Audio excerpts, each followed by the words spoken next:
Pourquoi Jésus a-t-il été condamné à mort?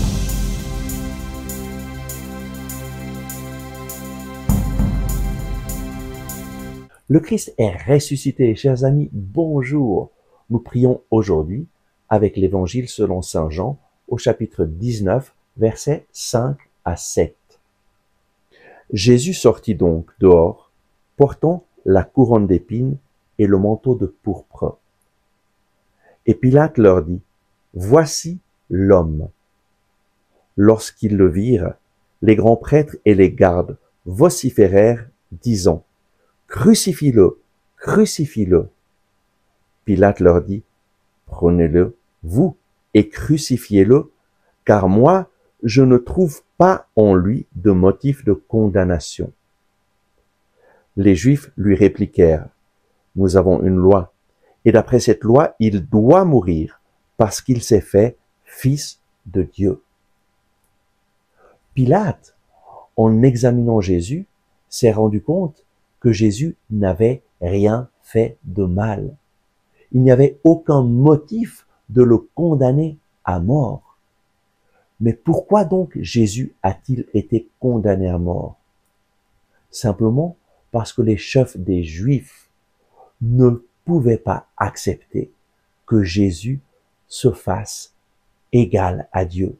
Lorsque Jésus proclame qu'il est le Fils de Dieu, il se fait égal à Dieu.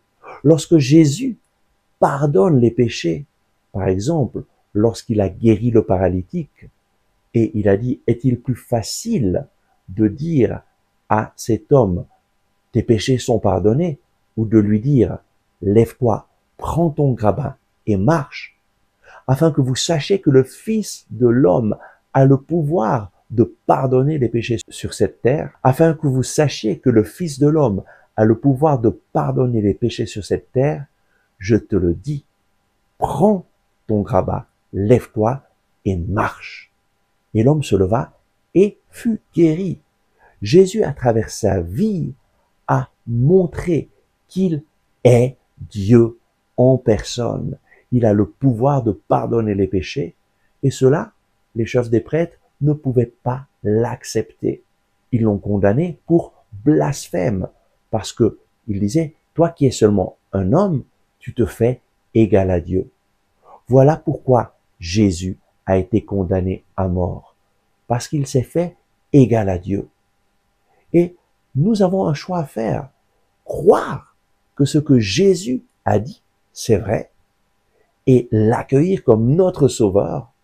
Et alors nous allons faire l'expérience d'être libérés du péché, d'être pardonnés, et de passer de la mort à la vie, ou dire, non, moi je crois pas ça, c'est pas possible, et continuer à essayer de résoudre nos problèmes par nos propres forces. Continuer à essayer de nous sauver nous-mêmes. Mais c'est voué à l'échec, parce que personne ne peut payer le prix de ses fautes. Nul homme ne peut payer le prix de sa vie. Aujourd'hui, devant les paroles de Jésus, qui se présente comme Dieu qui pardonne, tu as un choix à faire. Accueille Jésus, permets-lui d'entrer dans ta vie, mets-le au centre de ta vie, et lui te fera passer de la mort à la vie. Jésus est le seul sauveur. Il est le seul qui s'est offert en sacrifice d'expiation pour tes péchés. Personne d'autre ne peut te pardonner réellement tous tes péchés. Pourquoi? Parce que nos péchés ont créé une barrière entre Dieu et nous. Et seul Jésus a ôté cette barrière en mourant sur la croix et en priant pour vous et moi. Père, pardonne-leur, ils ne savent pas ce qu'ils font. Décide-toi aujourd'hui de mettre ta confiance en Jésus et lui fera quelque chose d'extraordinaire pour toi. Prions. Oh oui, merci Seigneur Jésus, parce que lorsque tu t'es offert sur la croix, tu nous as pardonné tous nos péchés. Seigneur, je reconnais que j'ai besoin de toi. J'ai besoin de ton pardon. J'ai besoin de ton salut. Seigneur Jésus, je t'accueille dans ma vie. Je reconnais que tu es le sauveur du monde. Merci parce que tu t'es laissé condamner à mort pour moi. Merci, Jésus, tu as payé le prix de ma vie.